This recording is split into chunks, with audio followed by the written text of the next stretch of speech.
A rescue van speeds down the highway, its headlights cutting through the dark as the sirens wail. On a smartphone, the news is reporting another total failure to clear a grade 6 gate. Internet comments are already flooding in, with people mocking the hunters for being useless. Inside the van, the rescue team is complaining about how these high-paid hunters can't even get the job done. One of the guys says they've got to start trusting the rookies more, and looks over at Seo Yul. Seo Yul, the chief of the department, is just staring at his phone, looking like he'd rather be anywhere else. He brushes off the talk, saying, "It's the hunters' problem, not theirs." Section Chief Lee Han tells them to cut the chatter and focus, because they're almost at the scene. The team keeps venting about how rescue workers always get blamed for the guild's mistakes. Yul just listens, well aware of their low standing in the world of the awakened. Most administration hunters are just intermediate level, stuck doing the dirty work the big guilds won't touch. The organization is split into 3 parts: Vanguard, Surveillance, and the Rescue Department. Their job is to head into gates when an anomaly happens and pull everyone out alive. But Yul has a secret role that nobody on the team knows about. His eyes begin to glow with a sharp, golden intensity. He's what they call a seeker, someone with a very specialized set of skills. The van stops at the gate, which is swirling with chaotic, orange energy. Lee Han claps his hands together to get everyone's attention. He tells them they're heading in to rescue members of the Epic Guild, so they need to keep their guards up. The crew prepares to step through the portal, but a group of guys is blocking their path. Yul stares down the man in charge, who's acting like he owns the place. This is Baek Junhwan, an executive from the notorious Overcross Guild. Overcross is famous for sacrificing weak guilds just to make a quick buck off the dungeon loot. Beck is the guy behind most of these failed raids that end in emergency calls. Lee Han tries to push past him, explaining that lives are on the line. The old man puts on a fake smile and offers to let his own guild help them out. Yul isn't having any of it, knowing this disaster was probably planned by Beck himself. He tells Baek, flat out, that they don't need his help and to stay out of their way. Beck just watches them go, calling it a shame as the team enters the gate. Inside, the gate leads to a massive, ancient temple hidden deep in the jungle. A healer is desperately trying to save a downed hunter while praying for backup to arrive. But they're not alone. Monstrous ghouls are crawling out of the shadows. The girl looks up in terror as one of the creatures towers over her. The ghoul lunges forward, its claws glowing with dark energy. She closes her eyes, bracing for the strike. Suddenly, a spear crackling with blue lightning intercepts the attack. Yul stands in the way, easily holding the monster back with one hand. He reaches out and calmly asks if she's okay. He gives her a confident smile, telling her the rescue squad is here now. Lee Han yells for Yul to get into position before they're completely surrounded.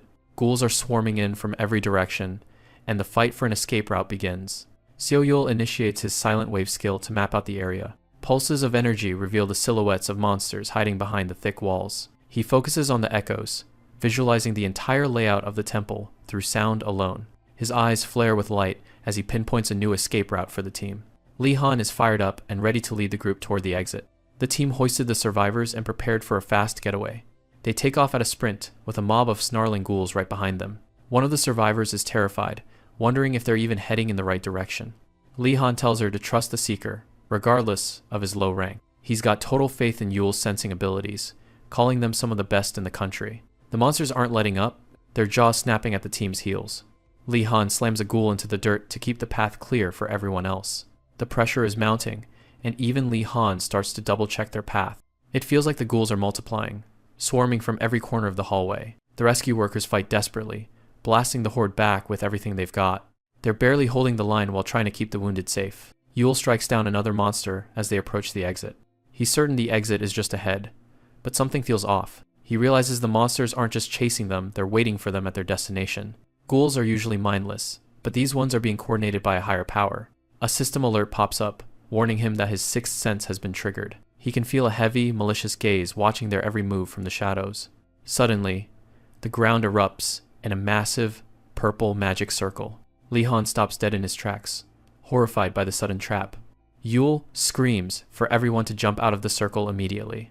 From the darkness, a pale hand with long crimson claws reaches out toward them. The team scrambles to reach safety as the circle's energy begins to spike. Lee Han tries to pull Yul with him, shouting for him to forget everyone else and run. But Yul knows they won't all make it, and gives his chief a hard shove toward the edge. Lee Han is thrown clear, just as the trap locks into place. Yul stands alone in the center of the glowing purple ruins. A system window informs him that a heavy restriction has been placed on his movement speed. The pressure of the spell pins him to the spot, making even breathing difficult. Lee Han watches in horror, shouting that he's coming back for him. Yul warns him to stay back and not come any closer to the trap. He orders Lee Han to take the survivors and get out while they still have a chance. Lee Han grits his teeth, absolutely hating that he has to leave a teammate behind. He looks back one last time as he retreats with the rest of the team. Alone in the circle, Yul smirks and tells the boss not to treat him like a dead man just yet. The ghouls close in on the trapped hunter, sensing an easy kill. Yul stares into the dark, asking the boss if he was planning to play with them from the start. The master of the temple finally reveals himself, the skeletal necromancer, Karakul. Karakul admits he's genuinely surprised by how well the hunter navigated the temple and asks how Yul could possibly know the layout as well as its master. Even while trapped in the crackling energy, Yul keeps a smirk on his face and suggests he might tell the necromancer everything if he's allowed to leave in one piece. Karakul's hand glows with a dark purple energy. He's done playing games and decides to just turn the guy into a ghoul. The corruption spreads through the air as Yul feels the pressure of the attack. His enemy isn't looking for conversation anymore. Purple lightning chars Yul's arm, searing right through his gear. The pain is instant and overwhelming. System alerts start screaming in his face. He's been cursed, and his vitality is draining fast. Yul lets out a gut-wrenching scream as the energy tears into him. He's hitting his breaking point. In his fading consciousness, he wonders if he was just bluffing this whole time. Maybe if he just begged for help, things would be different. He thinks back to the hunters who only care about the paycheck, letting people die while they count their gold. To them, dead monsters are just business assets, and lives are just statistics. Then he remembers the administration hunter who saved him as a kid. That man didn't celebrate after the fight. Even though he saved Yul, the hunter was in tears. He was devastated that he couldn't save everyone else. That hero's empathy stuck with Yul all these years. He wanted to be a hunter who actually protected the weak. Yul's eyes snap open, glowing with a fierce yellow light.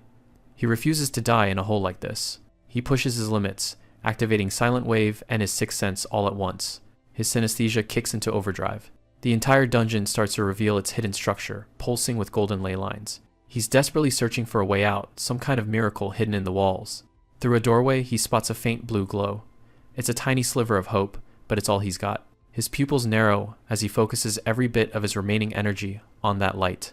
It's a strange, glowing tombstone covered in ancient ruins.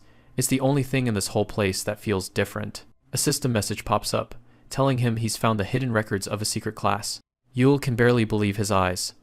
A hidden class is exactly the game changer he needed. Karakul looms over him, reaching out with those jagged claws. He thinks the fight is already over. The ghouls lunge forward to finish him off. The monster wants to end Yul's misery right now. Surrounded on all sides, Yul stands at the center of a glowing magic circle. The system gives him the choice. Change his class to the Hidden Labyrinth Designer. A massive fist swings down, aimed right at Yul's head. There's no time to overthink it. It's either this or certain death. Yul screams out his acceptance, letting the system take over. The quest is accepted, and the entire room starts to vibrate. A massive burst of blue energy erupts from Yul, blowing the monsters back like they're nothing. The tutorial officially begins, and the rules of the world start to rewrite themselves. The solid stone walls break apart into a sea of digital, floating blocks. Karakul stares at the transformation in total shock. He has no idea what he's looking at. His prey has completely vanished into the shifting geometry of the room. Yul stands tall, his wounds already feeling like a distant memory as his power stabilizes. He checks his status and sees he's already hit level 10, though his class is currently in transition. His old class is gone, replaced by this new awakening. He can't believe he actually pulled it off. He looks around the digital space, trying to get his bearings. This shifting maze is the new tutorial zone where he has to prove himself. He keeps his eyes on the system windows as they explain his new reality. The goal is clear. Kill 20 ghouls within 24 hours using the map function. He understands the killing part, but he has no idea what a map function actually is. Suddenly, a massive holographic map unfolds in the air before him, glowing with a brilliant blue light. Yul stares at the holographic map floating in front of him. It's surprisingly intuitive. He quickly figures out the basics. The green dot marks his exact position in the dungeon. The red dots scattered across the layout are the ghouls he needs to hunt down. He realizes the map is his primary tool for finishing this tutorial within the 24-hour deadline. It feels a bit like a game, but as a seeker, this is right up his alley. With his resolve set, he readies himself for the hunt. He dives into the thick fog of the lower levels. A lone ghoul lets out a blood-curdling screech. Yul doesn't hesitate, cutting through the monster with a surge of blue energy. Level up notifications pop up as he clears the initial rooms. He's down to just 4 ghouls with 30 minutes left. Gasping for air, He clutches a jagged piece of bone he scavenged from his kills. He needs to move faster. The tutorial was going well, and he'd even managed to find a makeshift weapon along the way. He leans on his map skill again to keep the momentum going. Room by room, he systematically hunts the monsters down. Earlier on, he had 14 ghouls left and 16 hours to spare. With 10 to go, he was feeling pretty confident about beating the clock. Then, a massive, armored ghoul suddenly appears out of the shadows. The big guy actually speaks, thanking Yule for delivering himself straight to his death. Yule breaks into a cold sweat as the monster mocks him for thinking he could sneak up on them. Suddenly, 3 more ghouls step out behind their leader, surrounding him. He realizes he messed up, he got cocky and stopped checking the map. Now he's walked right into a trap. He tries to stay calm and reassess. He knows he can only handle 2 of these things at once. He's completely cornered, with no easy way to break through the line.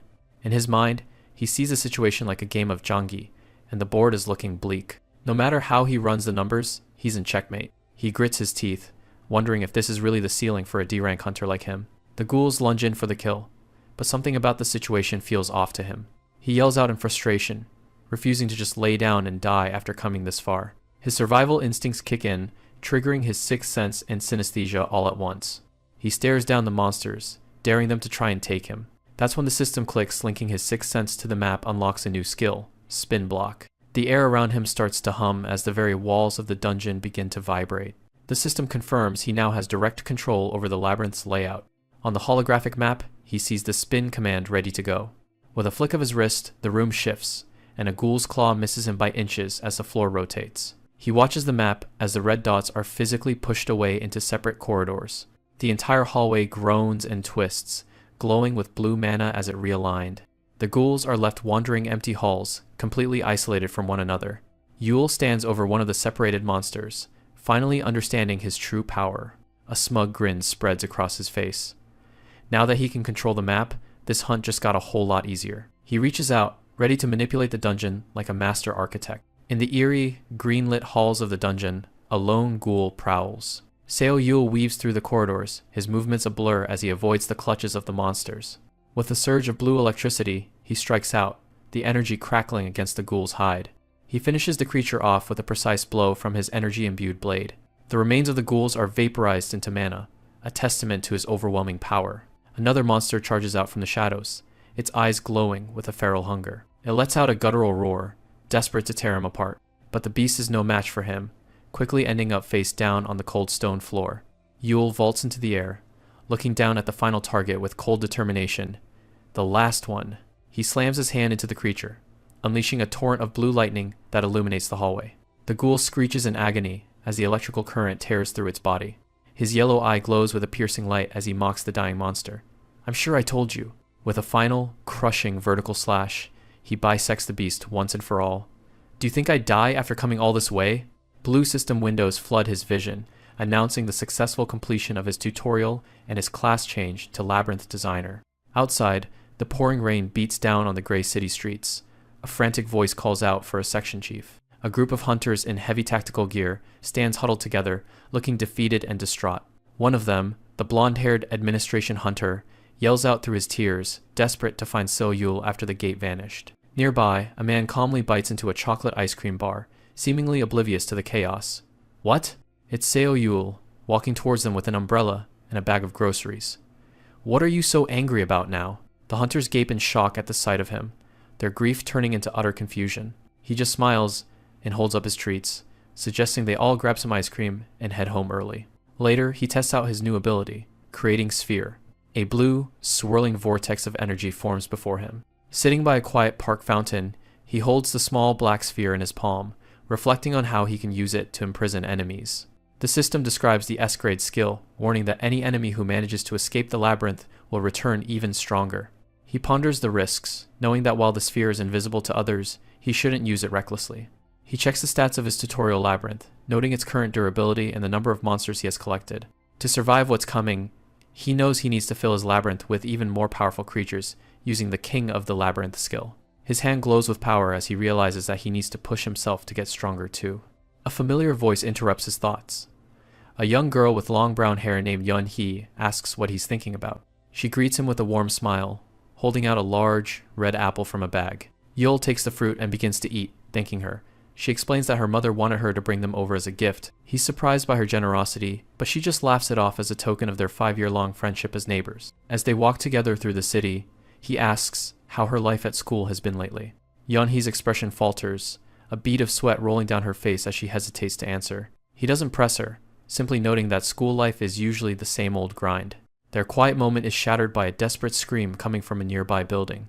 A woman is being restrained by officers, sobbing uncontrollably as she cries out for her daughter, Somi, who is still inside the hotel. They look up at the towering Boutique Hotel, which is surrounded by a heavy police presence. Yul realizes it's not a fire. The lack of smoke can only mean one thing: a dungeon break. It's a terrifying phenomenon where a gate is left unattended for too long, allowing monsters to pour out into the human world. He quickly hands the bag of apples back to a confused Yeonhee, apologizing for the sudden departure. His eyes glow with a cold golden light as he prepares to head into the fray. He has a job to do. Seo Yul approaches the cordoned-off hotel, ignoring the frantic calls of a nearby policeman. He produces his official Seoul Rescue Department ID, silencing the officer's protests. Though the officer is shocked he's alone, Yul insists on heading inside ahead of the rest of the team. The policeman grabs his shoulder, warning him of the extreme danger awaiting him within. He describes a horde of ferocious red goblins that have taken over the hotel, making it a suicide mission for one man. Yul remains unfazed, simply stating that the danger is precisely why he must act immediately. In the background, officers struggle to restrain a grieving mother whose child is still trapped inside. With the guild hunters nowhere to be found, Yul decides he can't wait any longer. A cold glint enters his eyes as he reassures the officer. He's not as alone as he seems. He enters the dark hotel lobby, thinking of how the Hanwoo Guild neglected this low-grade gate. He knows all too well that guilds often ignore gates that don't promise a high financial return. The sight of fallen staff in the lobby is a grim reminder of the costs of such corporate greed. His sixth sense skill activates, and he calls out to the hidden predators to show themselves. On cue, a pack of red goblins drops from the shadows of the ceiling, claws bared. A smug smile plays on his lips as he prepares to test his newly acquired powers. He activates the sphere skill, and a crackling blue vortex erupts in the middle of the lobby.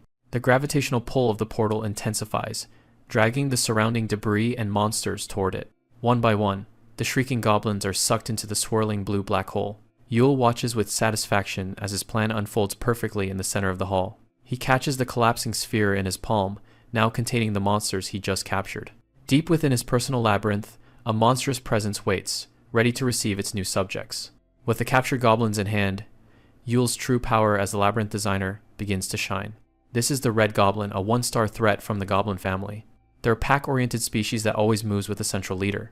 In most ways, they aren't much different from your average goblin, except for one major detail. These guys actually have the intelligence to hunt strategically. Usually, that would make them a nightmare for anyone caught in their path.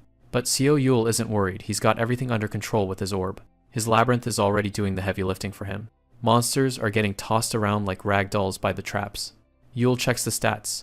His units are holding their own, even as the enemies try to adapt. The auto hunt is efficient, but he knows he can't let his guard down while more goblins flood in. He makes it clear inside his maze, the monsters are the ones being hunted. He's currently on the 17th floor of the Prestige. He pushes into a trashed hotel suite, searching for survivors. Hiding in the corner is a terrified little girl named Somi. Yul tells her it's okay now, and that he's already taken care of everything. Somi is shocked that he managed to clear out all those monsters by himself. Leading her out, Yul is satisfied that his plan to drive them into the labyrinth worked. He tracks the remaining goblins through the walls, knowing they were inches from finding her. If he'd been any slower, they would have sniffed her out in no time. A system alert pings his interface with a warning. More than half of the guardian monsters in the area have already been wiped out. The elevator finally reaches their floor. He tells Somi to head down to safety while the path is clear. She asks if he's coming, but he's got one more nasty one to catch before he leaves. He knows exactly which monster has been causing all the trouble. It's the Red Goblin King, and it's currently tearing through his allied units. If his units lose, the whole operation becomes a massive headache he doesn't want to deal with. Deciding to handle it personally, he prepares to step into the fray. He steps through the glowing portal and directly into the battle zone. Even for him, the level of carnage inside is impressive. Seeing the damage in person proves just how much this boss tore things up. He tells the king to stop picking on his units and face him instead. With a flick of his wrist, he shifts the very structure of the labyrinth. The massive Red Goblin King looms over him, weapons at the ready. Yul summons his blade, calling the beast forward.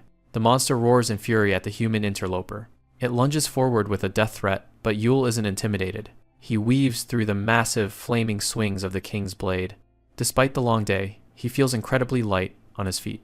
He checks his status. He's hit level 24 and can already feel the power difference. The king gets more aggressive as its attacks fail to land. Yule was going to rely on his ghouls, but now he's confident he can finish this solo. A massive clash erupts as Seo Yule and the Red Goblin King exchange blows in the narrow corridor. The monster lets out a guttural roar as Yule counters its brute strength with a concentrated blast of energy. The force of the impact sends the massive beast hurtling backward, its armor cracking under the pressure. It smashes through the stone walls, leaving a trail of debris as it struggles to regain its footing. Yule touches down gracefully, barely out of breath after the high-stakes exchange. He mockingly thanks the monster for the help, his casual tone hiding a much sharper edge. The king fumes with rage, but its grip on its massive blade is starting to falter. Since the immediate area has been cleared, Yule decides it's time for a change in scenery. He sports a confident smile, asking the monster where all that terrifying momentum from before went. He reminds the beast that he's already invested a small fortune in this fight, so it better stay interesting. Yule demands a performance worthy of a horde king, goading the creature to show its true power. Leaning in with a mocking grin, he asks if the great king is actually afraid of him. The monster's eyes burn with a murderous fire as it gathers its remaining strength for one final charge. It lunges forward with a scream of pure hatred, wreathed in a hellish aura of flames. Yule watches the display with cold interest, glad to finally see some return on his investment. The Red Goblin King swings its flaming blade in a wide, lethal arc intended to end the fight. But just before the blow can connect, a massive trap triggers from the ceiling above. Yule offers a chilling farewell as the monster's eyes go wide with a sudden, panicked realization. A system window pings to life, confirming the activation of the spike ceiling trap. Massive, razor-sharp pillars drop in an instant, crushing the king into the stone floor. Yule stands calmly among the carnage, his casual posture contrasting with the blood-stained spikes. He checks the installation costs and concludes that the 20 gold was a small price to pay for these results. He's genuinely impressed by how reliable and efficient his new labyrinth defenses have become. A flurry of system notifications confirms a level up and that the defeated horde is now part of his domain. Later, Yule limps out of the hotel, exhausted and covered in bandages as emergency crews swarm the area. A familiar, booming voice sparks his name, cutting through the chaos of the recovery effort. It's the rescue department section chief, and he's absolutely livid that Yule went in alone. The chief frantically checks Yule for injuries, demanding to know how a single hunter cleared a whole horde. Yule plays it off as a case of sudden memory loss, much to the chief's mounting frustration. Their argument is interrupted by a well-dressed man in a brown coat and glasses. The newcomer introduces himself as Kwon Sung-soon, a section chief from the Hanwol Guild. He looks down at the two bureau hunters with a polite but clearly forced smile. Kwon begins with a shallow thanks for their cooperation in resolving the dangerous dungeon break. He quickly drops the pleasantries and gets straight to the real reason for his visit. He requests that they refrain from giving any interviews to the reporters waiting outside. Kwon explains that the guild wants to keep the matter quiet to avoid causing panic among the residents. He offers a generous sponsorship to the management bureau in exchange for their total cooperation. Yule sees right through the bribery, recognizing the standard way guilds handle their mistakes. He reflects on the massive power gap between elite guild hunters and the low-rank bureau members. The public naturally trusts the S-rankers more, believing these powerful guilds are their only true protectors. It's a reality that clearly disgusts Yule, but he knows he's currently too weak to fight it openly. For now, he puts on a friendly act, grabbing Kwon's hand and pretending to be perfectly understanding. Seo Yule maintains his facade of cooperation, calmly explaining that he never intended to cause a scene anyway, as drawing unwanted attention would only complicate his life. However, a devious smirk spreads across his face as he considers the situation. Simply letting the guild off the hook for their failures would leave him feeling shortchanged. He continues to crowd Park Kwang-soo, the guild representative in the brown coat and glasses, who can only stammer in confusion as Yule brings up the costs of cleaning up their messes. Yule's hand grips Park's shoulder with an iron-like intensity, his friendly demeanor rapidly evaporating into something far more predatory and intimidating. His eyes flare with a cold, yellow light as he finally delivers his blunt demand. A staggering 10 billion won for his silence and continued sponsorship of the Bureau. Park is left visibly shaken and pale with shock, realizing too late the true nature of the man he tried to bribe as Yule coolly asks if the guild can meet his price. It's a typical morning at the park. Old folks are hanging out in the shade while someone gets their daily run-in. Seo Yule is right there with them, enjoying a cold iced coffee. After handling that hotel dungeon break, he finally got a 2-day vacation. Time to just sit back and relax. He handled the whole mess solo and even managed to squeeze a bonus out of the guild, a well-deserved reward. But Back at the office, his coworkers are starting to give him the side eye. They're suspicious of how a guy like him pulled it off. If word gets out that he reawakened as a labyrinth designer, things are going to get complicated. Better to keep it quiet for now. Since he's got the time, he pulls up his system to manage the labyrinth. Managing a dungeon isn't cheap. Repairs and monster respawns require gold, the same currency hunters use. He checks the repair bill, 53 gold. That's over 5 million won, nearly double his monthly salary. It's a steep investment, but he decides to pay it, since he's already gathered 80 gold. He gets back to work on the portal, but a vibration in his pocket kills the vibe. He checks the collar and sighs. It's his day off, and his coworkers just won't leave him alone.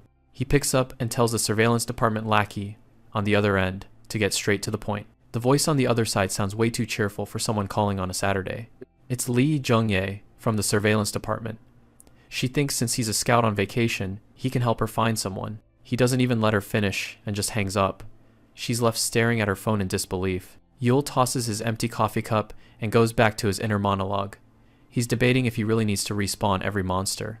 It'd be faster and cheaper to just jump into the labyrinth himself if things get hairy. Suddenly, he stops. He can feel a heavy pressure nearby. His phone starts buzzing again. Jung-ae is practically screaming, promising to buy him beef if he just listens. She even tries to play the delicate lady card. Yule asks who he's supposed to be looking for. Jung-hae says he'll want to find this person himself. She drops the name, Kang Tae-san. Yule freezes mid-step. He admits he's actually wanted to see the man at least once. He figures someone of that caliber would be easy to find, and looks around. He watches a group of seniors playing a game of Janggi. One of them is shouting about switching games. Yule stares at the cranky old man. He felt it from a distance, but up close, it's no joke. The man is radiating a dark red aura, the kind only the most powerful hunters possess. It stands out even from a distance. He wonders if this grumpy senior is really the legendary hunter. The old man catches him watching, and asks if he knows how to play. He wants to know how to beat his opponent. Yule says he plays a little. The old man pulls him into the game for some advice. Yule points to the board and tells him he should move the chariot first. The old man follows the suggestion, and something happens the moment the piece hits. A massive shockwave erupts from the board, catching Yule by surprise. The board pieces fly everywhere, one embedding itself into a tree. The other players are terrified. The old man stands up, red aura flaring. He says he can't ignore someone approaching him with hidden intentions. Seeing that pressure, Yule's doubts vanish. This is definitely him.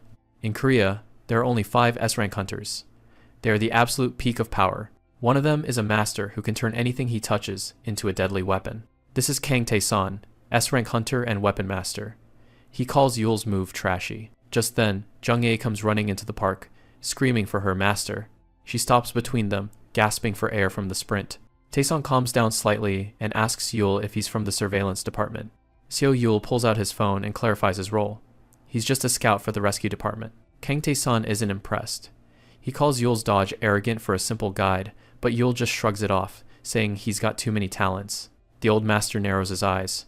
He admits the kid would be fine if he didn't have such a big mouth. Just then, Lee Jung-ae from the surveillance department catches up to them, looking exhausted. She tells Tae-san that the trainees are waiting and they need to head back immediately. The old man just gives a lazy, yeah. Jung-ae looks at Yule, genuinely curious how he found someone her entire department couldn't track down. Yule just gives a cocky thumbs up. He tells her he's just that capable, then tries to make his exit. But Tae-san isn't letting him go that easily. He calls him an arrogant brat, and asks where he thinks he's heading. He reminds Yule that he's an administration hunter too, and orders him to follow. Back at the department, Tae-san's voice echoes. He's decided he wants to test Yule's smart mouth personally. To most, being a hunter is about rank. Every awakened has a maximum capacity they can't change. A C-rank hunter will usually stay a C-rank, no matter how hard they train. But the old man believes the system doesn't account for everything. Martial arts and weapon proficiency can't be summed up by simple numbers. He explains that you can transcend your rank if you truly master your weapon.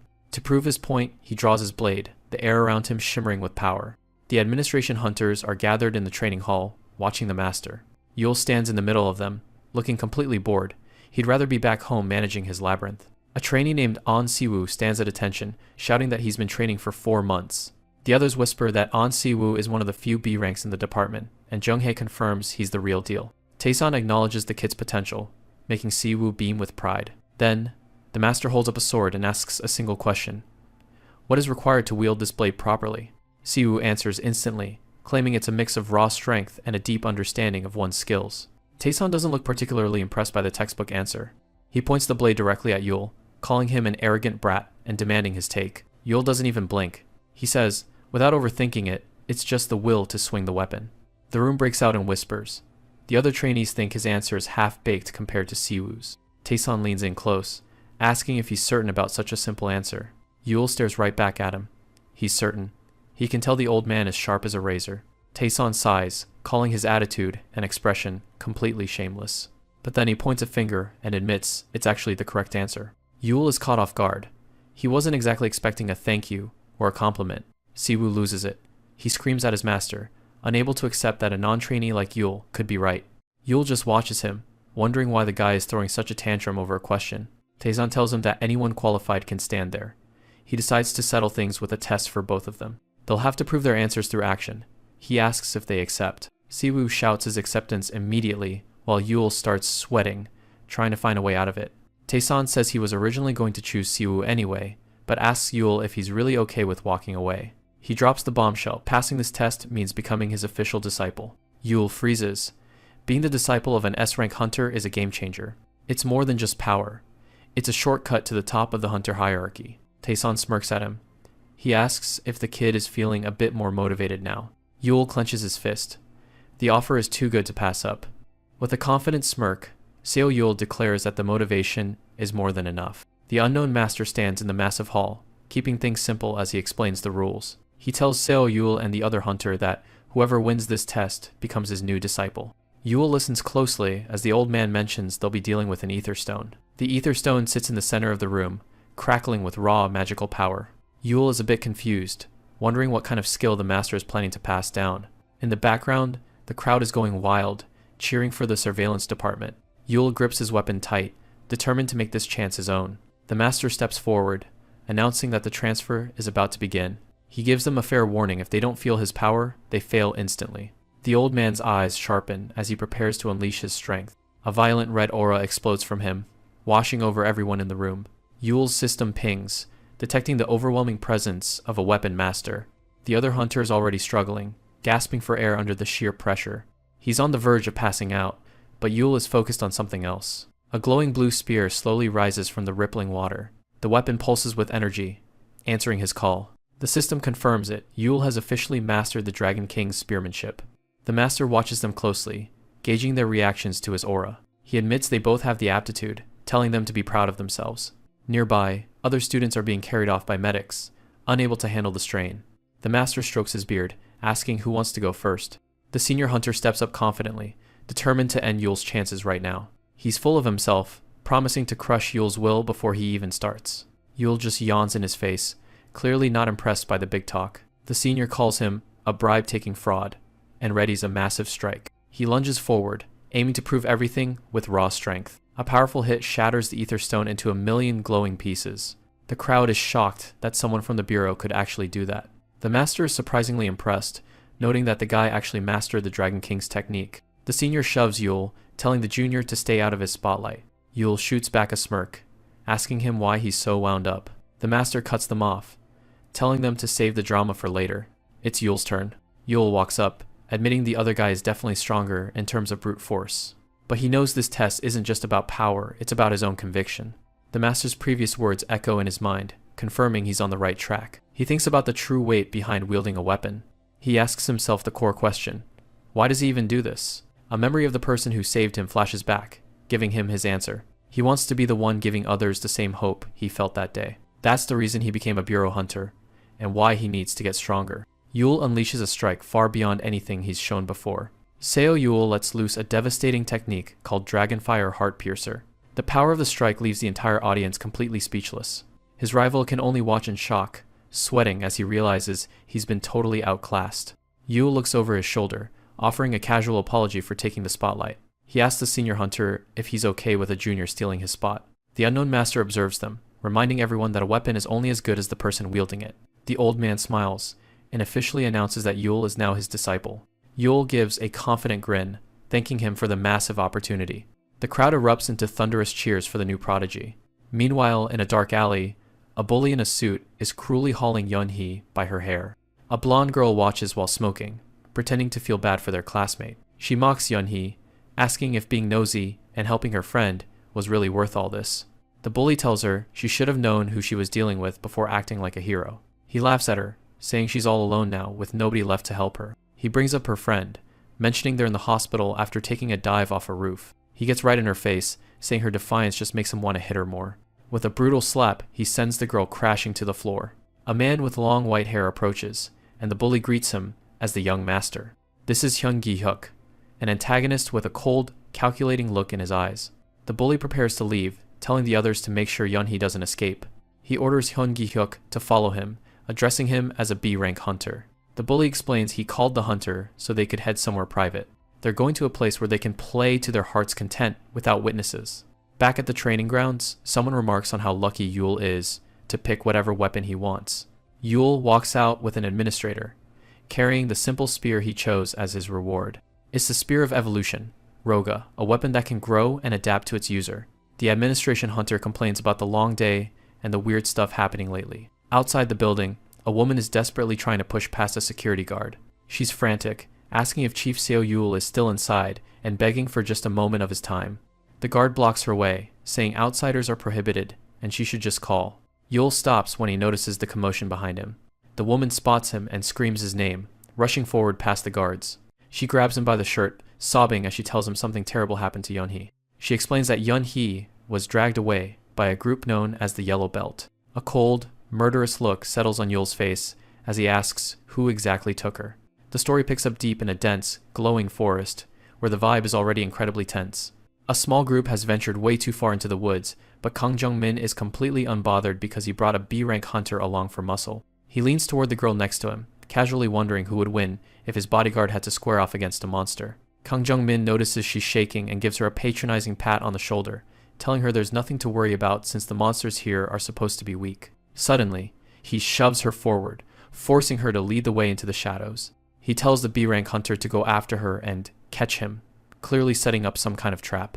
She takes off running through the trees, terrified that she's being forced into a fight she didn't sign up for. She trips and hits the ground hard, but the white-haired hunter is already right behind her. She screams for help, but Kang Jung-min just watches with a cold stare, reminding her that there's absolutely no one else out here. The hunter suddenly stops and tells her to get back. He senses something dangerous closing in. A horde of monsters lunges out of the darkness, and the hunter is forced to jump into action to defend the group. He manages to skewer one of the ghouls, but the situation is quickly spiraling out of control. The hunter shouts for the young master to get out of there immediately, as things go from bad to worse. A swarm of massive, glowing-eyed stinghawks descends from the canopy, ready to tear everything apart. Back in the present, Seo Yul is on the phone in a similar forest, thanking someone for doing him a massive favor. He stands over a dead stinghawk and asks the person on the other end if they're the one who sold out Yunhee's location. It turns out he's talking to Kang Jung-min, who's back in the city, casually lighting up a cigarette. Kang Jung-min tells him to just be careful, but his tone makes it sound like he doesn't really care. Yul scoffs, telling him it's a bit late for concerns now that he's already in the thick of it. He looks around at the glowing, toxic-looking environment, muttering about how this isn't exactly a vacation spot. This is the Yellow Belt, a sealed-off zone where dungeon breaks have made it impossible for the government to maintain control. A stinghawk dives at him, but Yul isn't fazed by the low-level threats. He effortlessly stomps one into the dirt, noting that these things are even weaker than red goblins. He starts sprinting through the brush, knowing he has to find and save Yunhee before it's too late. Something sharp whistles past his head as another monster joins the fray. Yul narrowly dodges a blast of energy that tears through the ground where he was just standing. He looks up to see an entire swarm of stinghawks circling above him like vultures. A blue system window pops up, confirming he's generating a spear to deal with the crowd. An energy portal opens in his palm as he grumbles about how these things are wasting his time. He tells the monsters to bring every friend they've got because he's ready to finish this. The stinghawks surround him from every angle, their glowing red eyes locked onto him. Yul manages a weak smile, realizing that they actually took his invitation seriously. The swarm dives simultaneously, turning the air into a blur of sharp wings and screeching. Yul weaves through the attacks, barely avoiding the deadly stingers. He swings his newly generated spear in a wide arc, shredding several monsters in a single motion. Even for someone with his skills, the sheer number of enemies is starting to feel dangerous. He checks his system interface, seeing that the labyrinth units are decreasing rapidly as the battle rages on. A red goblin gets caught in the crossfire, highlighting how chaotic the fight has become. Yul realizes he can't hold them all off by himself if this keeps up. He gathers a massive amount of blue energy into a sphere between his hands, preparing his last resort. With a defiant smirk, he asks the swarm if they feel like going for a swim. A colossal pillar of blue energy erupts from his position, completely engulfing the swarm in a blinding flash. Seo Yul leaps into the air, focusing every bit of mana he has into one final, full charge kick. A massive blue portal opens beneath him as he funnels the energy into a single point. A blinding shockwave of white-hot mana ripples through the forest, obliterating everything in its path. The monsters at the center of the blast don't even have time to scream as the energy hits them head-on. A flood of light vaporizes the entire swarm in an instant. Nothing remains of the Stinghawks as the energy burst clears the clearing. Yul looks completely drained, already dreading the sheer amount of gold and work it'll take to fix the labyrinth after this mess. He takes a second to catch his breath, knowing the hardest part of the night isn't over yet. The forest is finally silent, the immediate threat of the swarm gone for now. Elsewhere, Kang Jung-min and his group are running for their lives as a separate wave of Stinghawks relentlessly pursues them. He screams at his B-rank hunter, demanding to know why a high-tier fighter like him can't handle a few bugs alone. Kang Jung-min is completely losing it, blaming everyone but himself for being lost and surrounded. A man in a red hoodie hits the ground, looking up in sheer terror as a monster prepares to strike. Kang Jung-min and Yeon-hee are cornered, their hope fading as they realize they're completely trapped. A Stinghawk hovers just inches away, its glowing red eyes locked on its next meal. The B-rank hunter stands his ground, but the situation is quickly becoming impossible. Kang Jung-min shows his true colors, grabbing Yeon-hee by the hair and using her as a shield while screaming for the hunter to do something. A flash of red energy slices through the air, catching the monster mid-dive. The Stinghawk is crushed instantly, right before it could reach them. Kang Jung-min yells out, demanding to know who's interfering, while Yeon-hee looks up with tears of relief. A glowing red baton crackles with energy, held by a figure standing just a few feet away. Seo Yul stands under the moon, his eyes glowing yellow as he identifies himself as an administration hunter, and he's ready to deal with the people who dragged Yeon-hee here. Jin-tae is caught off guard. While Yeon-hee looks like she's just seen a ghost, they definitely weren't expecting anyone else to be out here. Seo Yul's weapon hums with a dangerous, glowing energy. He makes it clear he's with the Bureau, and he isn't happy. Yul stands tall in his camo gear, his eyes glowing with cold fury. He demands to know if these are the bastards who dragged Yeon-hee into this mess. Yeon-hee can't believe her eyes. She calls out to him, her voice trembling with relief. She throws herself into his arms, sobbing. Yul gently pats her head, noting it's the first time he's ever seen her cry. Jin-tae doesn't care about the reunion. He just shouts at Yul, treating him like a lowly Bureau employee. The arrogant punk points a finger, demanding a way out of the area and promising money if Yul cooperates. Yeon-hee is terrified. She tells Yul to just ignore the guy so they can get away safely. Yul looks down at her, a quiet apology on his lips. He has other plans for these guys. A quick strike to the neck and Yeon-hee goes limp. It's better if she's unconscious for what's coming next. He lowers her gently to the ground, promising to finish this up quickly so they can leave. Jin-tae just watches, confused and angry. Yul jams his weapon into the earth. The time for talking is officially over. He cracks his knuckles, his expression darkening. He doesn't want Yeon-hee seeing the side of him he's about to unleash. Jin-tae starts barking about his pedigree, thinking his family's name will scare Yul off. He's the son of a Supreme Court justice, after all. Yul isn't impressed. He knows the guy's real face, a rich kid, who treats people like trash and buys his way out of every crime. The memories of Jin-tae's past victims flash by. He's been getting away with school violence and theft for years. The pampered brat tries to act tough, asking what Yul could possibly do about it. He's about to find out. A sudden blow connects, catching Jin-tae completely off guard. He never expected a mere Bureau hunter to actually swing. Jin-tae screams in pain as he's slammed onto the ground. The reality of the situation is starting to sink in. Yul stands over him, disgusted by the mention of money. He's tired of people like Jin-tae thinking everything has a price. He drags the guy across the dirt like a sack of garbage. It's time for some real consequences. Suddenly, the white-haired guard steps in, his blade glowing with lethal intent. He isn't going to let his employer get beaten to a pulp. Yul's eyes narrow as he shifts his focus. He realizes the vermin hunting is far from over. Jin-tae scrambles back, barking orders for his guard to kill Yul immediately. He's completely lost his mind. The guard lunges, his movement a blur of speed and power. He's not playing around. Yul parries the strike with his weapon, the impact sending sparks flying. This guy is a lot stronger than the others. He tightens his grip. He was originally planning to just teach them a lesson, but now he's going to have to do more. Yul glares at the guard, reminding him that they were the ones who tried to kill him first. It's only fair he retaliates. They clash again in a flurry of sparks. Yul isn't backing down an inch, despite the guard's rank. The guard is baffled. He knows bureau hunters are usually low rank, but this guy is pushing him back with ease. Yule readies his spear, his body wreathed in electric energy. He's done testing his opponent. The B-rank hunter decides to close the distance, thinking he can exploit the weakness of a long-range weapon. He dives in for a slash, certain that he's found an opening. But Yule is one step ahead. Yule catches the hunter's wrists, stopping him dead in his tracks. Close combat is exactly what he wanted. He pulls back a fist, telling the guard that digging in like that left him wide open for a punch.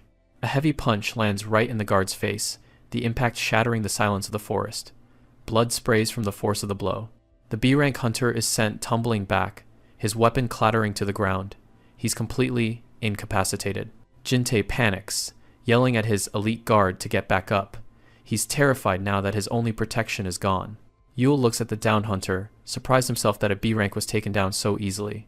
His strength has grown faster than he realized. He realizes that he's finally moved past the limits of a B-rank hunter. The power gap is becoming clear.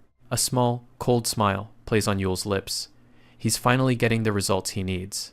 Jintei, pathetic as ever, reaches for a rock on the ground. He's desperate enough to try anything against the hunter. Jintei isn't going down without a fight, or at least a pathetic attempt at one. He grabs a rock and screams, wondering who Yule thinks he's laughing at. Yule doesn't even break a sweat. One well-placed kick is all it takes to send the rich brat spinning through the air. He lands hard, face first in the dirt. The impact is enough to finally knock some of that arrogance out of him. Yule stands over him, cold as ever. He points out that whatever pain Jintei is feeling now is nothing compared to what his victims went through. Jintei's face is a bloody mess, but he still tries to argue. He shouts about how the world works, claiming that if Yule was upset, he should have just gotten some power or money instead of taking it out on him. Yule just stares him down. In his eyes, a guy this far gone is better off just not existing at all. Jintei starts to panic, sensing the shift in the air. He stammeringly asks what Yule is planning to do next. Yule picks up the unconscious Yunhee and turns his back. He tells Jintei not to worry, he doesn't have the patience to make him suffer properly, so he's just going to leave him to the hungry beasts. Jintei freezes as he spots glowing purple eyes emerging from the shadows of the woods. He's not alone anymore. A pack of monstrous wolves steps into the light, their fangs bared. They look like they haven't eaten in days. The coward scrambles backward, begging the creatures to stay away, but they aren't interested in his family's money.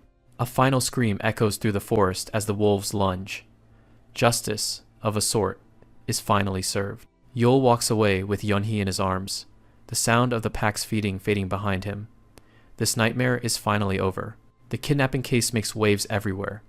With the evidence Yule provided, the authorities have everything they need to wrap this up. Yunhee is finally back where she belongs. Seeing her reunited with her family is the only reward Yule really needed. Later, Li-Han catches up with Yule.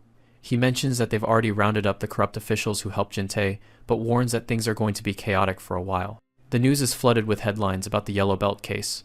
The public's anger is boiling over as the truth about the Supreme Court Justice's son comes to light.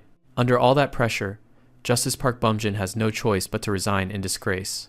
The Untouchables aren't so untouchable after all. But Yule doesn't have time to celebrate. A new quest notification pops up right in front of him. The objective is clear. Exterminate the Queen Hornet, the apex of her group, within 30 days. The rewards look pretty decent too. Yule remembers seeing that thing on his way out of the Yellow Belt. It's a monster that's been on his radar for a while. The Queen Hornet is a massive, glowing nightmare. Taking her down isn't going to be a walk in the park. She's always surrounded by her swarm, making her nearly impossible to get close to. But Yule isn't deterred. A determined look crosses his face. He's decided he's going after her. Even the standard hornets have enough power to bring down an entire labyrinth. The Queen's power must be on another level entirely. Yule checks in at the bureau, letting them know he's heading out. He's already focused on his next target. Park Kwang-soo stops him, asking if he's planning to finish his paperwork before he disappears again.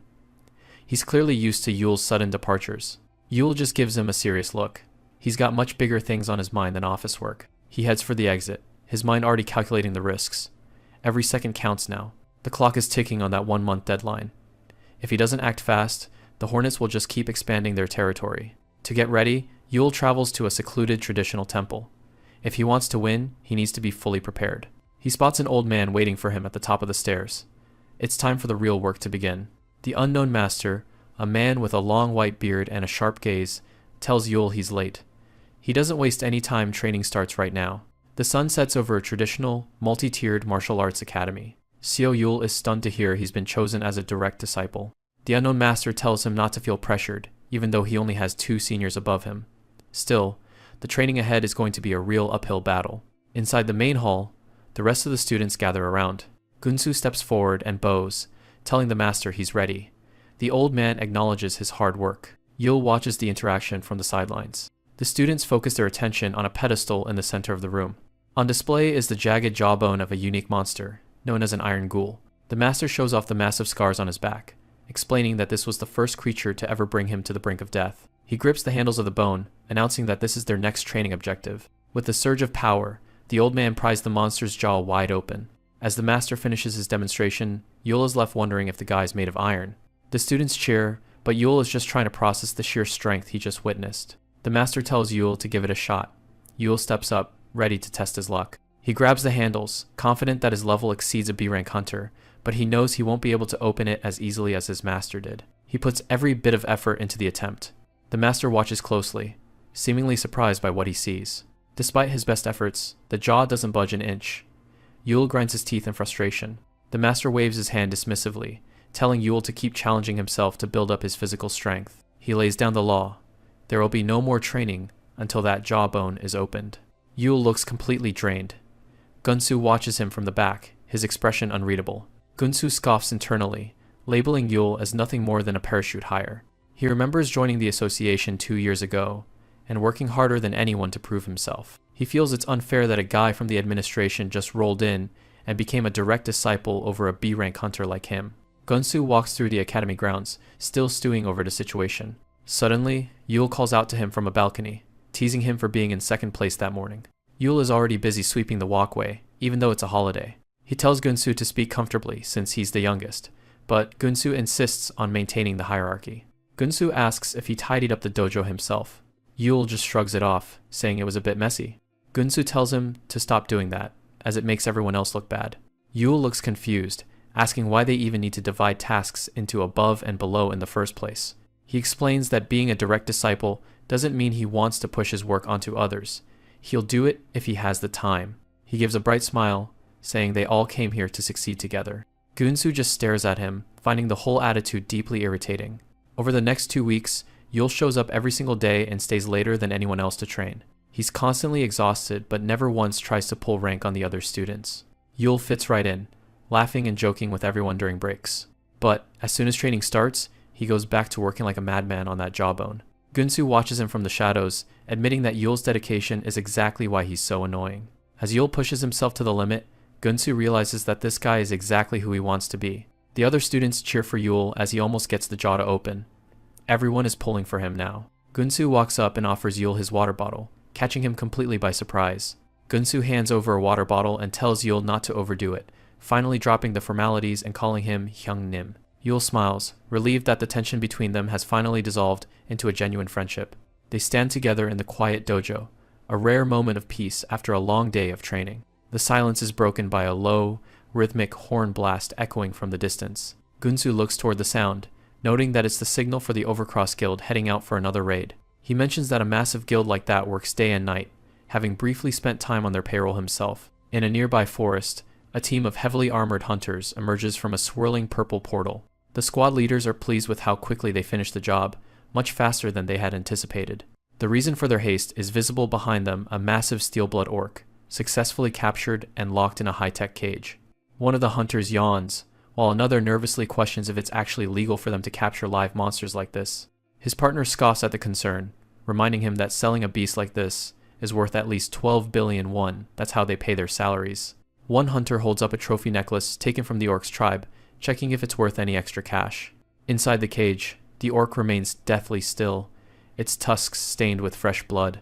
The hunter tosses the necklace aside like trash, laughing at the idea of anyone buying jewelry from a low-life monster. But the orc isn't done yet. Its eyes flare with a murderous red light as it begins to shatter the cage from the inside. Back in the city, emergency response teams are wrapping up their duties at a secure portal site. An administration hunter asks Yul if he's ready to head back now that the mission is complete.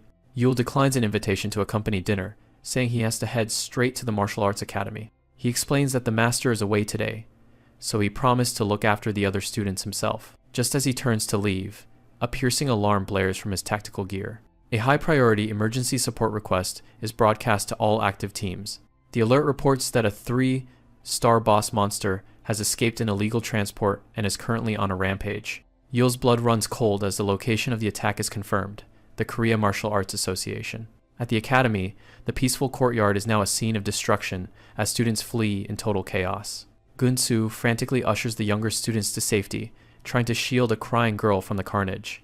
The massive steel-blood orc looms over them, its body glowing with a dark, vengeful energy. His dobok is shredded, and his face is covered in blood, as Gunsu realizes that with the master gone, they are completely on their own. Lee Han reflects on his early days at the Overcross Guild. Back then, he actually thought he was some kind of genius. He justified using smaller guilds as tools, thinking it was just a natural privilege of being strong. But eventually, he learned the hard way that he was just another replaceable cog in their machine. It was a bloody realization of how cruel the world really is. Even with his blade shattered, a part of him still wants to believe the world isn't completely rotten. He remembers the person who saved him without saying a word, and now he wants to be that person for someone else. He's determined to leave the world a little better than he found it. Lee Han points his broken weapon at the massive orc, ready to stand his ground after 2 long years of just enduring. His body is failing him, but he's resolved to buy as much time as possible while the monster is locked on him. The steel blood orc's massive arm, armored in hardened crystalline blood, looms over him like a death sentence. It's a miracle he's still standing, but he's pushing himself to hold out for just 1 more second. The monster's fist slams down with massive force, sending a spray of blood into the air. Just as it looks like it's over, Seo Yul steps in to block the hit. He tells Lee Han he did a good job. Lee Han looks up in total shock, barely able to believe his senior actually showed up. Yul's eyes are glowing as he gathers mana in his palm, ready to take over the fight. A system prompt appears, asking if he wants to enter the labyrinth. The scene shifts to a dark stone hallway. Yul is leading the orc through the maze, shouting at the beast to stop breathing down his neck. He realizes this thing is even more of a monster than he thought, even after its previous battles. The orc is a complete wrecking ball, smashing through the labyrinth walls like they're nothing. There's a reason it's ranked so high. Yul knows facing it head-on right now would be a losing game. He smirks, charging up a glowing blue orb of energy as a gift for the pursuing monster. He goes on a full assault, summoning a horde of smaller monsters to swarm the orc. It's all a distraction. While the beast swats at the minions, Yul looks for a real opening. The orc doesn't even slow down, tearing through the summoned ghouls effortlessly. A status screen shows his labyrinth resources are being obliterated, and the orc is still standing strong. Yul curses under his breath. He just finished repairing this labyrinth, and now it's getting trashed again. Normal monsters won't cut it. If he stalls any longer, the orc's hardened blood armor will just keep building up. He has no choice but to pull out the big gun, a move he was hoping to avoid. The orc roars, its body pulsing with red energy as it prepares to lunge. From the shadows, the labyrinth boss, Zzori, emerges a massive, toothy beast with glowing eyes. The two monsters collide in a brutal explosion of force. Zzori bites down hard, but the orc is tearing into the boss just as viciously. Yul watches from the shadows, waiting for the perfect moment. He finally sees the opening he was looking for. The orc lets out a triumphant roar as it finishes off the summoned boss. System notifications confirm Zzori's defeat and warn that monster respawning is now disabled. Yul isn't phased. He tells the orc that sacrificing his boss was worth it, just to get this one shot. He activates a trap, and a barrage of iron spikes rains down from the ceiling. The steel rain hits the orc from every angle, forcing it to huddle and defend itself. Yul keeps the pressure on, swinging a cable to stay mobile while the beast is pinned. He's got one more trick up his sleeve, eyes sharp and focused as he prepares the final blow. He lunges forward, catching the orc off balance as it tries to recover. Another system alert flashes as he triggers the spiked ceiling trap to finish the job. The courtyard is a mess of blood and shattered stone after the traps Yul set up finally went off. Yul looks over the damage, satisfied that his backup plan for a cluster of traps actually worked. Seeing the state of the room, he's just glad his preparations weren't a waste of time. He checks his system window to see how much damage his tutorial labyrinth has taken during the fight. A warning pops up. The labyrinth's durability has dropped to 72%, and only 11 monsters are left. If it falls any lower, the whole place will collapse. Yul sighs, feeling the sting of the gold he lost. Sacrificing his labyrinth boss was a heavy price to pay, even if it was the only way to catch this monster. Suddenly, the floor starts to crack under the weight of the boss. The steel blood orc isn't done yet, dragging its massive body through the wreckage. A red system warning flashes as the orc enters a berserk state, its eyes glowing with pure rage. Yul admits the beast is persistent, but the labyrinth can't hold much longer. He figures things should be quiet enough outside by now to make a move. He starts gathering energy, preparing to exit the collapsing space. Outside in the temple courtyard, Lee Han is limping through the aftermath, wondering where Seo Yul disappeared to after the trainees were evacuated. A swirling distortion of mana suddenly rips open the air above the courtyard. Lee Han flinches back as a massive surge of power erupts from the void. He can't understand where all this mana is coming from, out of nowhere. Lee Han's eyes widen as he spots Yul in the middle of a life-or-death struggle with the orc. Yul is trading blows with the monster, his spear clashing against the orc's hardened skin. He's actually holding his own, though he wonders if it's just because the beast is finally starting to wear out. But then, the orc swings again, and the impact is even more powerful than before, making Yul's muscles scream from the strain. Despite the pain, a grin spreads across Yul's face as he realizes his body feels different. The memory of those 2 brutal weeks of training flashes through his mind. All that sweat and exhaustion wasn't for nothing. Even though it feels like his bones might snap under the pressure, a new kind of power is surging through his veins. He can feel the results of his training firsthand as he moves with a speed and precision he didn't have before. A massive explosion of mana and dust erupts as they clash once more. The orc is coughing up blood, its legendary endurance finally reaching its limit. Yul stares the monster down, his yellow eyes glowing with excitement as he realizes he's actually having fun. Seo Yul gets caught in a massive, sparking impact. He shakes off the blast, mockingly asking the monster if it's having fun yet. The beast's blood-hardened fist smashes into the stone right next to him. A huge swing from the orc sends debris flying while Yul stays low. The force of the shockwave sends Yul tumbling across the courtyard. He hits a wall hard and coughs up blood, realizing the orc is still smart enough to fight tactically, even in a frenzy. Yul spots something stuck in the ground.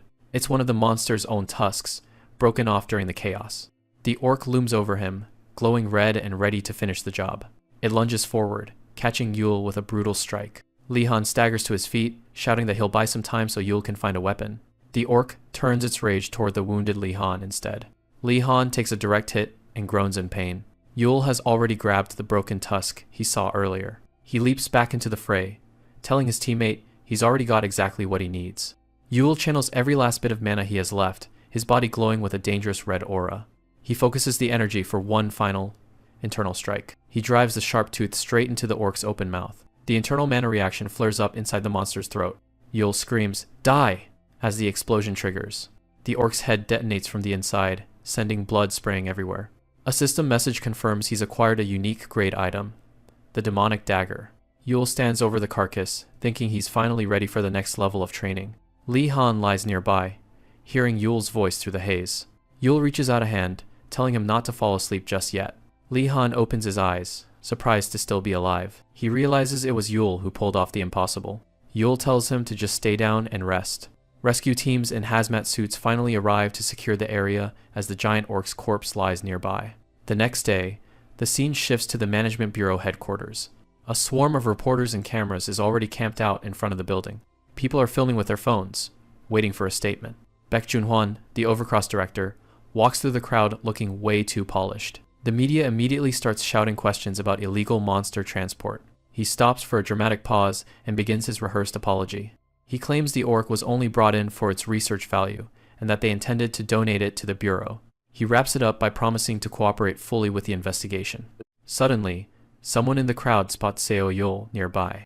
The reporters pivot instantly, badgering the D-rank rescuer about how he took down the beast. Lee Han tries to shield him, telling the press they have to get to work. Yul keeps his head down, but the cameras aren't going anywhere. A guy with a phone on a stick starts aggressively questioning Yul about the Bureau's lack of responsibility. Yul asks what kind of crap he's hearing, but Lee Han tells him to just let it go. Lee Han warns him that the YouTuber is just a shill paid by the big guilds to stir up trouble. Yul realizes these people are pulling every dirty trick in the book to protect their reputation. He tells Lee Han he'll be right back, leaving his partner confused. Yul walks right up to the YouTuber and asks if the stream is live. He leans into the lens, wanting everyone watching to hear exactly what he has to say. He screams at the guy, asking if it feels good getting paid to clean up the guild's crap. Yul points at the guild members, shouting that they dump their mess and walk away while rescuers deal with the fallout. He specifically calls out director Baek Joon-hwan in front of the whole audience. Baek Joon-hwan just closes his eyes with a smug, condescending smile. Lee Han rushes in and drags Yul away by his hair to stop the scene. He bows and apologizes to the cameras, claiming Yul isn't feeling well and is just talking nonsense. Later, Baek Joon-hwan asks if that's the same kid who talked back to him earlier. His aide confirms it, and Baek laughs at the kid's total lack of fear. His expression goes cold as he orders them to crush Yul. Back at the Management Bureau, they're holding a conference to review the viral video. An official notes that multiple media outlets have been running the clip of Yule all day. Lee Han rubs his head, admitting the remark was bad, but arguing that punishment is excessive. He argues that the guild is at fault, and the video was clearly manipulated to make Yule look bad. He points out there are still plenty of articles out there praising Yule's work. Hyung-gi Hyuk, the head of the surveillance division, says it doesn't matter the public is talking, so he must be punished. Lee Han fires back that they should be punishing Overcross instead. Hyun snaps, asking Lee Han if he thinks the bureau has handled the situation poorly. Director Park Kwang-soo speaks up, telling them both that's enough. Lee Han mentions that Yule's recent rescue rate is a perfect 100%. Park Kwang-soo notes that such a record makes him an asset they can't afford to lose. Hyun asks for a plan that protects the bureau's authority without losing their reliance on the big guilds. Park Kwang-soo takes a slow sip of his drink, noting the guild's interesting move. He looks out at the city and decides the bureau will respond accordingly. A firm knock echoes against the heavy office door. Seo Yul peeks his head inside as a voice from within tells him to enter. He walks in and greets Director Park Kwang-soo, who's standing by the window looking out. The director turns around and tells him to take a seat. Park Kwang-soo gets straight to the point, saying there's something important they need to discuss. He pours some tea and asks how it tastes, and Yul jokes that he could probably open his own cafe. Park is glad to hear it, but his expression stays guarded as he says he's just curious. He asks Yul what rank he thinks he'd actually land if he retook the hunter test right now. Yul keeps it vague, saying he's not sure but knows for certain it wouldn't be his current rank. Park expected as much, noting that Yul has been pulling off feats that a D rank shouldn't be capable of. He warns that rumors are starting to spread, and the bureau has been working hard to keep things quiet. Yul wonders if this is a hint to spill his secrets, in exchange for the director's continued protection. After all, Park Kwang-soo is a seasoned politician who's managed to stay at the top for a long time. He recalls the administration hunter's advice to stay humble and avoid playing games for profit. Yul considers whether he should mention the labyrinth or keep his cards close to his chest. The director breaks the silence, telling him not to worry, he won't ask how Yul got stronger. He sets down his teacup and says what matters now is that the administration needs his power. Then he drops the news. He's sending Yul away to the provinces. Later in the hallway, the investigation into Yul's recent activities officially wraps up. Executive Director Baek Jin-hwan walks with Chief On, asking him what he really thinks of Seo Yul. Baek doesn't understand why he's so concerned about a guy who's just a lowly rescue worker. His gaze turns cold. To him, there's nothing more annoying than a bug crawling around in his sight. An asks if that's the reason he kicked Yul out to the countryside, but Baek tells him to watch his mouth. He leans in, asking suspiciously if the two of them are actually close. Suddenly, Yul rounds the corner and walks right toward them. Baek greets him, acting like their meeting is just a weird twist of fate. He mentions he already caught wind of the news that Yul is heading to the provinces. Yul points out that the notice isn't even official yet and asks if Baek is stalking him. He tells him not to worry, since it's only a 6-month dispatch anyway.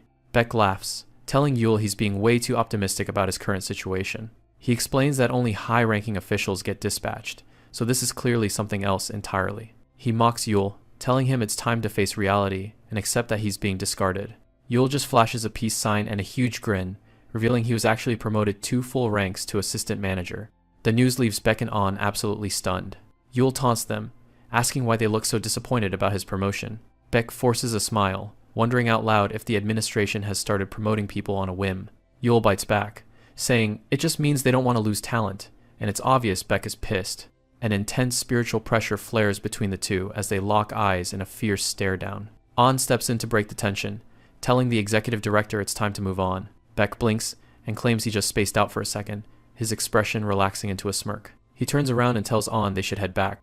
As they walk away, Yul calls out and asks if he wants a final piece of advice. Baek Jin-hwan starts walking away, but Yul doesn't let him have the last word, calling out that trying to get him transferred was a massive mistake. He makes it clear that, no matter where he's stationed, his mission to save lives as a rescue worker will never change. The insult hits home, and Baek slams his fist into the floor, fuming as the ground cracks beneath him.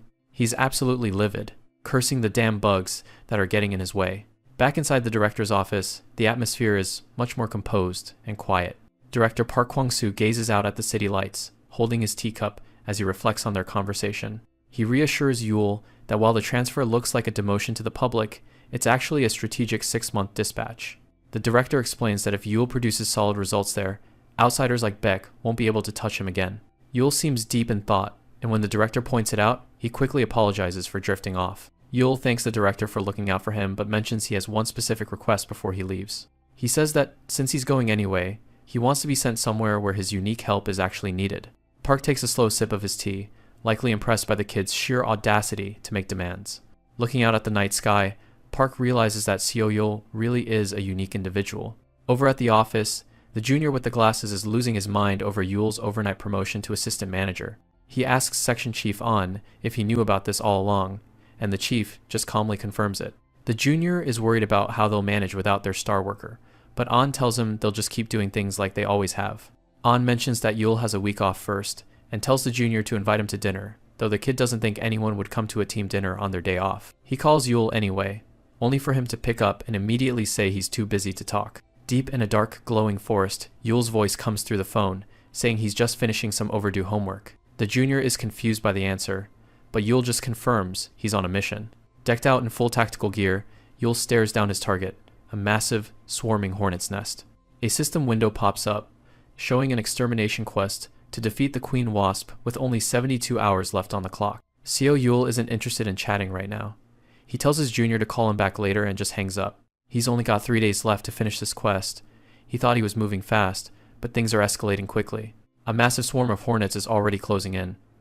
He readies his spear, which starts humming with blue electricity. He doesn't seem worried though. As long as he can keep his momentum, he's in the game. He leaps off the ledge, diving straight into the heart of the swarm. Electricity crackles around his face as he locks onto his target. One massive swing of the spear sends a discharge through the air, knocking the bugs aside. But then he notices something different about these new arrivals. These aren't your typical drones, they're armored elites, known as Swift Bees. These guys fire stingers like actual bullets. The Queen usually saves them for high-stakes fights, since they cost so much energy to produce. He realizes he can't let this drag on, or he'll just get swamped. He starts spinning the spear, creating a massive blue gravity vortex in the middle of the air. The trap works like a giant vacuum, sucking the nearby hornets into a central point. While the swarm is struggling to keep their balance in the suction, Yul sees his chance to reach the nest. He keeps his eyes on the prize as he flies through the chaotic battlefield. The remaining hornets start scattering around him. Suddenly, their behavior shifts. They're hugging the ground now to stay out of the vortex's pull. This isn't just instinct. Queen Scepter is actively adjusting her tactics to counter him. Honestly, he's kind of impressed she's got enough brains to try and outsmart him. But little does she know, he's already been working on a plan of his own from the other side. He checks his system status. He's low on allies since he can't respawn them right now, so he has to make this count. He decides to go with the only real move he has left. He triggers the command to enter the labyrinth. Back in the forest, a terrifying new monster begins to stir. His strategy is to isolate a few of them and pull them into his domain. Once the trap is set, he initiates the exit sequence. He bursts through a portal, spear at the ready, looking to finish the job. He lands with an explosive impact, sending a shockwave through the area. He tells the Queen to stop hiding and just face him already. And right on cue, the massive Queen Scepter emerges from the shadows. There she is, the boss of the swarm in all her glory. Seo-yul doesn't flinch, just waits for her to make the first move. She starts pumping out a heavy cloud of pheromones, clearly trying to rally her troops. Suddenly, his sixth sense goes off, warning him of a massive threat. A huge, blade-like leg slams into the ground right where he was standing a second ago. She wasn't just calling the hive, she was calling her personal bodyguard. Meet Winglash, the Queen's ultimate weapon. This beast is a massive drain on the hive's resources, so Yul knows the Queen is actually scared of him. But bringing out the big guns just means she's officially out of other options. He figures once the bodyguard is out of the way, the Queen will be easy pickings. He tosses a gravity orb right at Winglash's feet to pin it down. With the elite monster distracted, he makes a direct dash for the Queen to end this. Winglash isn't having any of it, diving down to intercept Yul before he can reach the Queen. It gets right in his face, forcing him to block the heavy strike with his spear. The impact is massive, pinning him down as energy and fire flare up all around them. Yul is genuinely surprised by just how persistent this beast is. It turns out Winglash actually severed its own arm, just to escape the suction of his gravity trap. Even with a limb gone, those wings are still incredibly tough. The thing is a literal tank. The monster lunges at him again, refusing to give him a single second to breathe. But Yul has finally had enough. He pulls out a small portal orb and tells the pair they're starting to get annoying. He opens up a massive void, telling them that no matter how hard they struggle, the ending is already written. In a flash, the force vanishes, and they're suddenly standing in the middle of a grand brick-walled mansion. Winglash and the Queen are completely disoriented, having no clue how the scenery just shifted so fast. Yul, on the other hand, feels right at home. He admits the plan changed slightly, but he's happy to have them in his territory. He gives them a fair warning. Moving around recklessly in here is the quickest way to die. Winglash tries to attack anyway, but it immediately triggers one of the mansion's built-in defenses. Yule just sighs, joking to himself that he's the crazy one for trying to talk sense into a couple of monsters. He pulls up his holographic interface and prepares to activate the house's security system. The system confirms the activation of a trap called Steel Rain, and the floor begins to glow. A hail of arrows instantly pours from the ceiling, catching the monsters in a deadly crossfire. Yule watches as Winglash uses its wings to shield the queen, acknowledging that the elite beast is actually pretty loyal. But he points out that the arrows aren't just falling from the ceiling, they're coming from the walls too. The elite bodyguard gets absolutely shredded by the relentless fire and a series of follow-up explosions. With its protector finally down, the queen is left all alone. Yule reminds her that he told them struggling was a waste of time. He spent a lot of effort packing this place with traps, specifically for uninvited guests like her. He looks down at the cornered boss, noting that her ultimate weapon has finally been taken care of. He gives her a menacing smile, asking if it's finally just the two of them now.